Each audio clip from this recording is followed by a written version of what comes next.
So essentially, when we talk about market sizing, and like I said, as we go towards pitching, the two final elements we want to cover are market sizing and competitor analysis.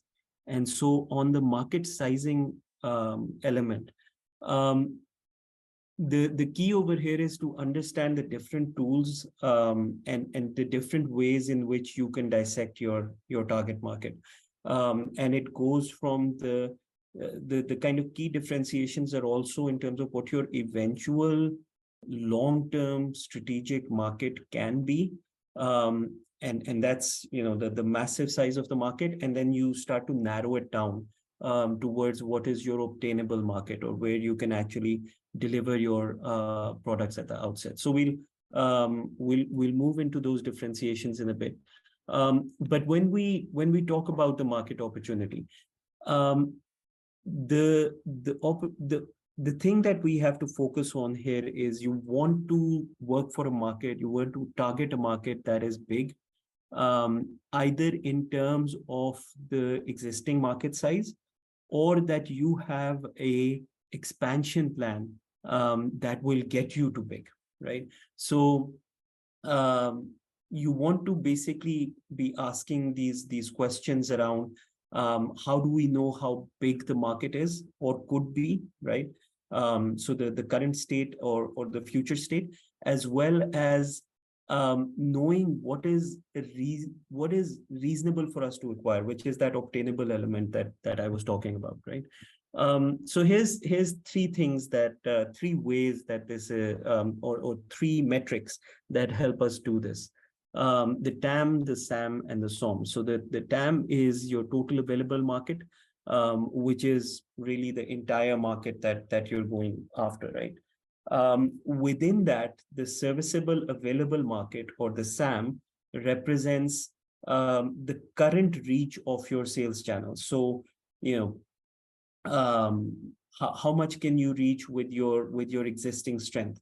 And then the SOM looks at, or the serviceable obtainable market, and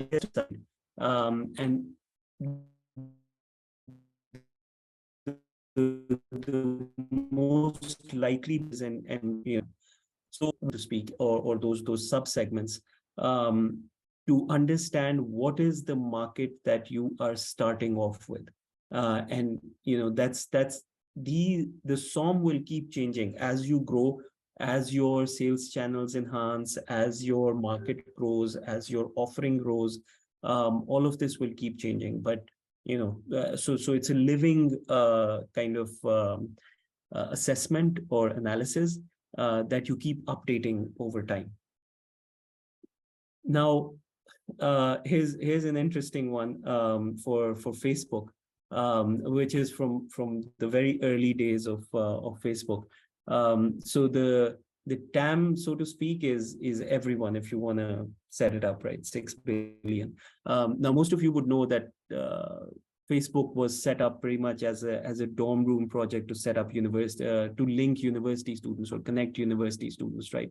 And Mark Zuckerberg was in Harvard at the time. So so when you start to break that down into your SAM, you get to university students. Okay, 21 million. This is likely like a US university number. And then when you break it down further, you get to Ivy League, which is about 40,000. And then Harvard, if that is your serviceable, obtainable market, that's the 8,000 that you target starting off. Now, when I spoke about the living document idea, this is clearly not what Facebook is today, right? But this is where it was as a starting point. So having a starting point that is realistic, that is attainable, that is, that is obtainable is very, very important. So a lot of times I see people talking about, we are going to reach millions of farmers. That's great. That's maybe this everyone part for your service. But then it's important for you to break it down and to really understand what your business is set up to deliver at this time, and what your potential customer base who are willing to pay or willing to buy this service at this time, or who are willing to use this service at this time, what that number is. So it's important to have those realistic understandings of your market, and that's where these variables become important, right? So some general tips around these variables, TAM. So the way you look at it is right globally, but it depends how you want to look at your product. You might want to make it country specific at the beginning. You might want to make it um, broader regional specific at this time, and that's where the SAM starts to come in, right? So your TAM is that global opportunity, no competition. This is what your service can get to, right? Now the SAM comes in, which is your it starts to cover your initial geographic reach, right? So we talked about your sales channels and SAM earlier. One of the ways of looking at that sales channel element would be your geographic reach.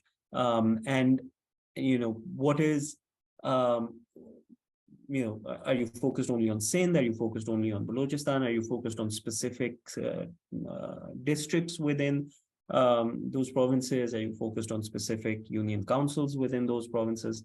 So you start to focus on that, right? And then at this time, you're still looking at yourself as the only offering, right? So that's an area that you've not started to cut through yet. So this is very much your reach, what your sales channel can deliver.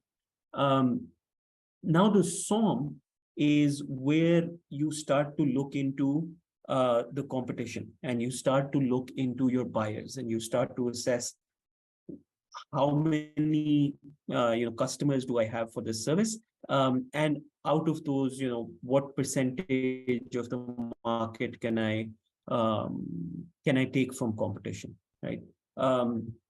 Now let's take an example to understand this from the agriculture space. Let's assume you're in the US and you have a robot harvester for strawberries. So how do you start to look at that market, right?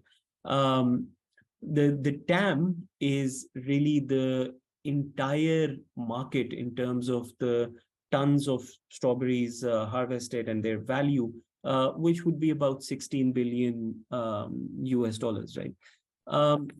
But you can't capture all of that. That's eventually the goal, sure. But when you start looking at the serviceable available market, you start looking at your geography. And the first geographic cut that you can place is, okay, I'm available in one state, which is California. Okay, so within that geographic reach of your business, the SAM starts to come down to 1.3 billion from that 16 billion that we were starting off with, right? But then within that SAM, before you finalize that, you have to understand that you are the strawberry market has this soil farming element and this tabletop farming element, and robot harvesters work only for soil farming, right? So your SAM, the available market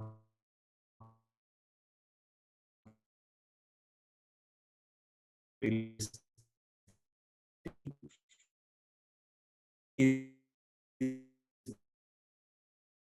just that soil farm to start customers, your potential customers, to use your product and identify how willing they will be to adopt and scale, right? So this is where you start to work on your serviceable market, and this is driven from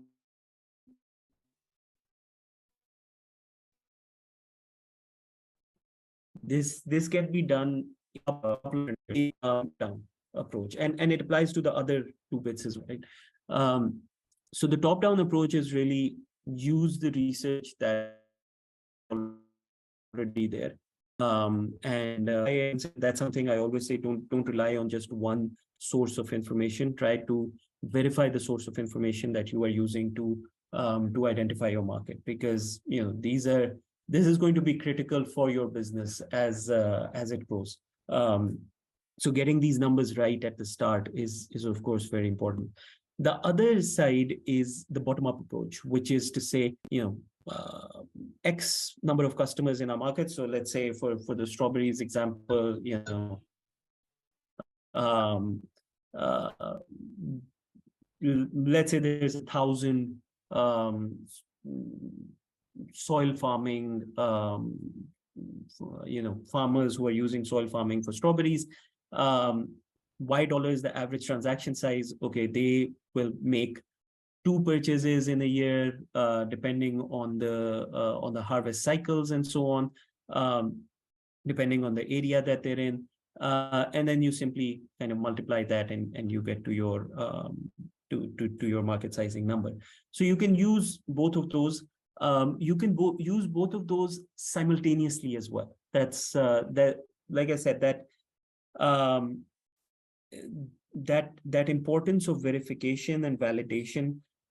You can use both of those approaches and start to look at how realistic and how close both of them end up, right? So if one of your approaches is saying your market size is $200 billion and the second one is saying your market size is $500,000, there's a big gap.